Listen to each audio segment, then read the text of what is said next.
The following is a review for critical, analytical, and educational purposes only, and is protected under Article 17 and 107 in the United States Fair Use Code. This video is not an infringement on copyright. Please enjoy the video. Hello ladies and gentlemen, my name is Trilbee, and it's time to take a look at the second installment of Edgar Wright, Simon Pegg and Nick Frost Blood and Ice Cream trilogy, with a buddy cop movie from 2007, Hot Fuzz.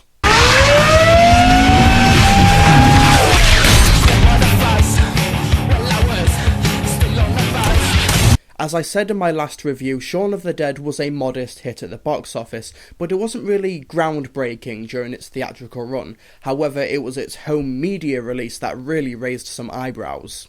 Shaun of the Dead cost $4 million to produce and took in over $30 million at the box office, which is a really good profit margin, but not a huge amount when all is said and done. But as soon as it was released on DVD, it became a huge hit and earned even more money. In fact, it's thought that because of the success Shaun of the Dead had on DVD, as well as the licensing fees in order to broadcast the movie on television, convinced Rogue and Universal Pictures to make another genre-related comedy with Edgar Wright, Simon Pegg and Nick Frost. It's also thanks to home media sales that movies such as Scott Pilgrim vs. the World, Dredd, Austin Powers' International Man of Mystery, and many others were able to see success despite underperforming at the box office. Never underestimate the power of DVDs. Hot Fuzz was released in the UK on February 14th, 2007, and in the US on April 20th, 2007, but only on a limited release. It was distributed by Universal Pictures and developed by Studio Canal, Working Title Films and Big Talk Productions. It was directed by Edgar Wright, produced by Neera Park, Tim Bevan and Eric Fellner, and written by Edgar Wright and Simon Pegg. The movie stars Simon Pegg, Nick Frost, Jim Broadbent, Timothy Dalton, and pretty much every British actor ever. Seriously? You want me to name them all? Okay, give me a moment. Okay, Paddy Considine, Rafe Spall, Kevin Eldon, Olivia Colman, Carl Johnson, Bill Bailey, Edward Woodward, Peter Wright, Anne Reid, Martin Freeman, Steve Coogan, Bill Nighy, Kate Blanchett, Stephen Merchant, David Bradley, Adam Buxton, Lucy Punch, Ron Cook, and many more. The cast is absolutely crazy! Oh yeah, and Peter Jackson is in this. Yeah, the director of the Lord of the Rings movies. He plays the Santa who stabs Simon Pegg at the beginning of the movie. The music was composed by David Arnold, with cinematography by Jess Hall and editing by Chris Dickens. Hot Fuzz has a running time of 121 minutes, has been rated 15, and cost $8 million to produce. The movie was a big hit at the box office despite its budget and limited international release, earning over $80 million, ultimately making it an even bigger success than Shaun of the Dead, even when you take into account its double budget. So, does Hot Fuzz still hold up? Let's find out. I'm not gonna lie, this review was much more difficult to write than my previous review, Shaun of the Dead, which, incidentally, you can find right here. And I think the reason for that is that the movie does have a detached human element to it throughout most of its runtime. Shaun of the Dead is about a boy trying to become a man, whereas Hot Fuzz is almost about a mechanical person. Nicholas Angel, played by Simon Pegg, is the top-ranking police officer in the London Metropolitan Police Service. In fact, he was so good that he was fired from his position because he makes everyone look bad. Okay, he's not fired, but instead he's promoted, in huge quotation marks, to sergeant and is forced to move to Sanford to work for that police force. We're actually supposed to call it the service now. Official vocab guidelines state that force is too aggressive.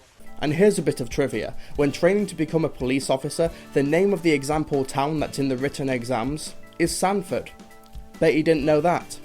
Initially, Sanford seems way too perfect for anything bad to happen, as Nicholas Angel is way too qualified to be there, but when a string of grisly accidents start happening, he starts to unravel a mystery that he needs to solve with the help of the Sanford police force, including his new partner Danny, played by Nick Frost.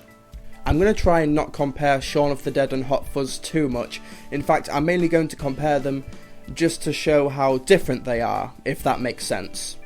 In both of these movies, the two leads are Simon Pegg and Nick Frost. Simon, in Shaun of the Dead, was the straight man of the two. There he had to stop being a boy and learn how to be a man, whereas in Hot Fuzz, he's already the perfect specimen of a human being. He's just a workaholic.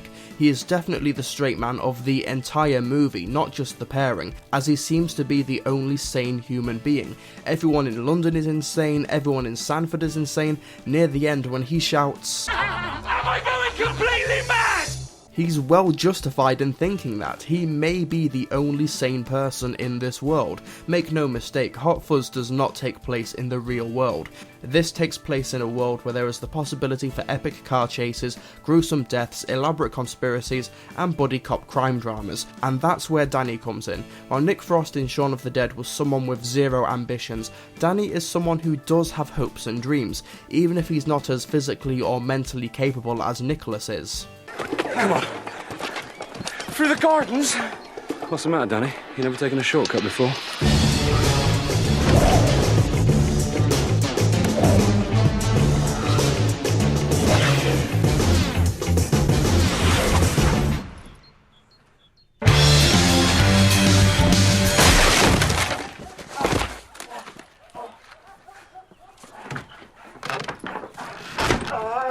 Nicholas is the brains of the movie, but Danny is definitely the heart. Danny is my favourite character in the movie, and Nick Frost is fantastic in the role. He knows how to be bombastic and over the top, but he also knows when to be subtle with his jokes and get the maximum amount of laughs. Police work is as much about preventing crime as it is about fighting crime. Most importantly, it is about procedural correctness in the execution of unquestionable moral authority. Any questions? Hey, Yes. is it true that there is a place in a man's head that if you shoot it, it will blow up? Okay, what about this guy? Ask yourself, why has he got his hat pulled down like that? He's ugly. Or he doesn't want you to see his face. Because he's ugly. Nick Frost does the same thing here as he did in Shaun of the Dead. He makes this comic relief character seem like a real person. Danny feels like a three-dimensional character, and Nick's perfect comedic delivery doesn't become overbearing. In terms of comedic acting, Nick Frost is an absolute find, as any lesser actor could have become very annoying very quickly, but there's something so sincere about him. It's very believable that someone as hard and stoic as Nicholas Angel can learn to love and appreciate Danny. Also, I know in many masculine-filled buddy cop movies, there are probably some jokes that can easily be made saying that the two lead actors are gay for each other, but I think in this movie that there are some genuine romantic undertones in order to pay homage to that trope, but not in a low-hanging fruit kind of way. I just want to be good at what I do. You are good at what you do. You just gotta learn to switch off that big old melon of yours. That's the whole problem, Danny. I don't think I know how. I can show you how. That's not to discredit Simon Pegg, as to be expected he is brilliant here, and he has the range to be able to pull off being someone who could barely walk to the shops in the morning from Shaun of the Dead, to being able to do backflips over garden fences and participating in fistfights in Hot Fuzz. It just shows how versatile Simon Pegg really is as an actor, and his turn as the straight man and viewing the movie through his viewpoint really helps show off the growth of the supporting cast. Speaking of which, man is this an excellent cast. Outside of the Harry Potter franchise, I honestly cannot think of a more diverse cast of British talent in a mainstream movie. There simply isn't enough time to go through everybody, so I'll just name a few examples, but suffice it to say that every actor does a great job.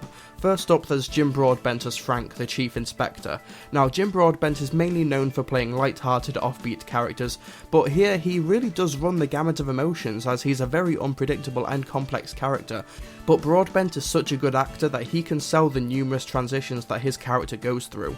And Timothy Dalton plays Mr. Bad Guy McObvious, and I think what makes his performance so fantastic is that Dalton is absolutely throwing himself into the role and is relishing every line of dialogue. He is clearly having so much fun here, and Dalton has such an awesome presence that he really is an unforgettable character, even though he's not particularly complex, which there's nothing wrong with, by the way. There's also Paddy Considine and Rafe Spall as the Andys, and they're a great pairing and they work so well together. They get some of the biggest laughs in the movie and they have great delivery.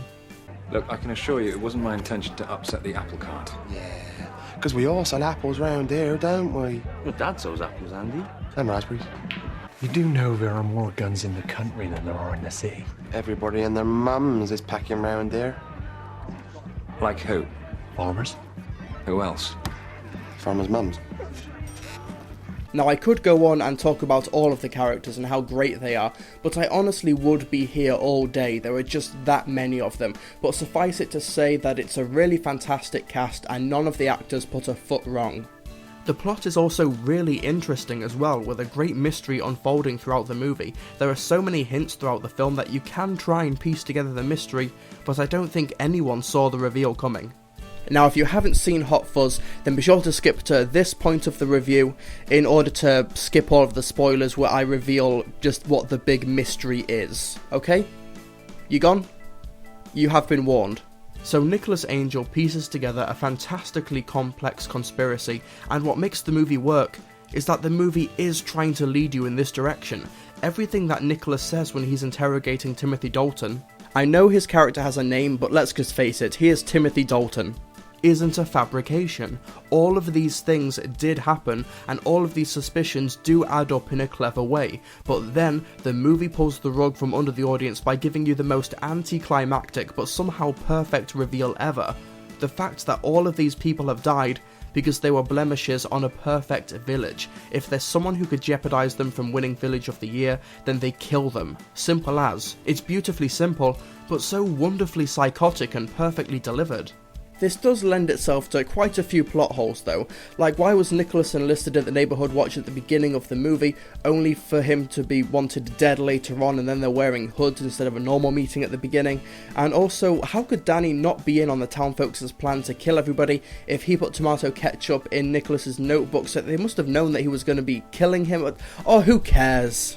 Yes, I can overlook plot holes here, because it's all in service of the narrative, and not to mention the movie's so entertaining on its own, but it's also for, oh, what's the phrase? The greater good. That's right. Plus, for a cast this big, and for the misdirection to work, there are going to be just a couple of details that slip under the net, so I'm not going to mark that against the movie, because it needed to be like that to surprise the audience with the reveal. It really is for the greater good. The greater good. Unfortunately, however, I do have a problem with Hot Fuzz, and that's its length.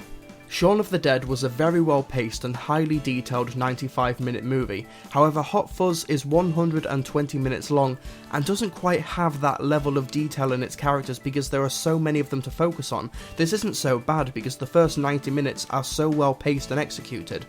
But the last half hour does drag on quite a bit. The last half hour is just one non-stop action sequence, and while it does have variety with car chases, fist fights, shootouts and some bits of drama thrown in, it does blend together after a while. A lot of the humour merely comes from the situation, as in the image of pensioners getting into a shootout or a vicar getting into a fight is an inherently funny idea, but really that's all the climax has to offer, just great concepts. The execution is quite lacking.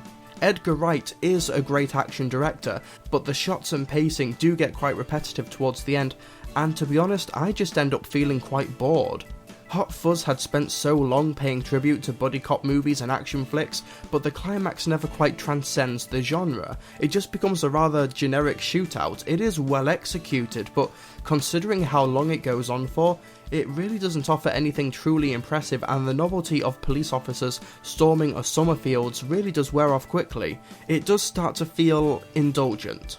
Now don't get me wrong, the climax is good, but it really could have been shorter. We didn't need to see every single supporting character get taken down. The cast is huge, and I think the best way this movie could have approached the ending was just to have a compromise and only have about a dozen or so townspeople get taken down instead of the entire village.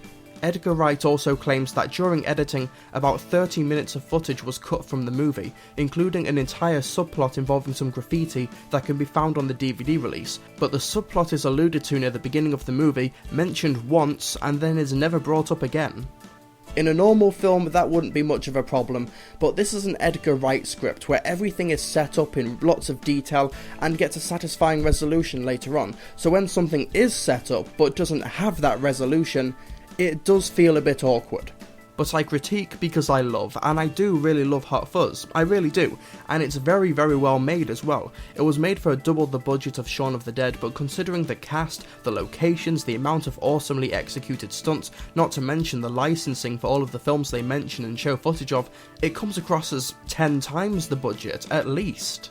This is a really well made movie. The editing is great, so is the casting, the effects, the cinematography, the stunts. The movie does fire on all cylinders considering its modest setting and action aspirations, and the gore is pretty brutal. It can't hope to compete with Shaun of the Dead because it's not in the right genre for it, but it does have its fair share of gore that I will not show in this video because it's even more extravagant in context.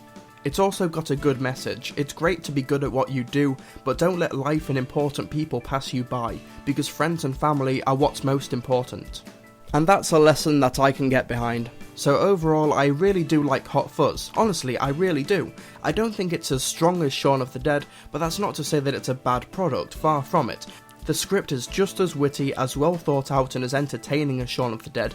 In terms of pure laughs, this is one of the funniest comedies I've ever seen, and beats Shaun of the Dead in that regard, and the cast is vast and terrific.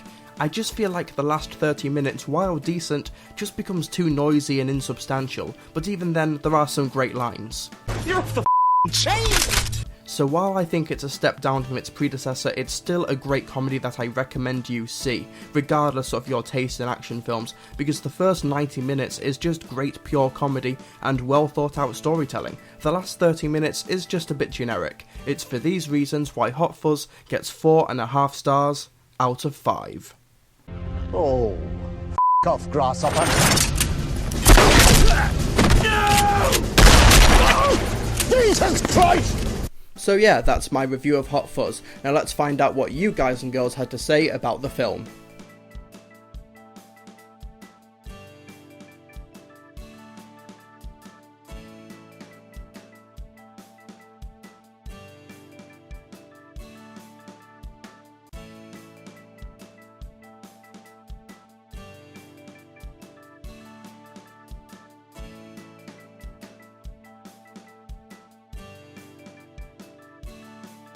So it seems like you folks liked Hot Fuzz just as much, if not more, than Shaun of the Dead, which I don't have a problem with. Hot Fuzz is a terrific movie, it really, really is.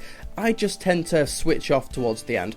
But that's all from me. If you want your comment to be featured in the next review, then be sure to like my Facebook page, Trilbee Reviews, and post a comment on the latest picture, which details my next review. Also be sure to follow me on Twitter, @Trilbee Reviews, and I'd hugely appreciate it if you could like this video because it helps to share it around and spread the word, and don't forget to subscribe for more movie reviews. I shall see you guys next time.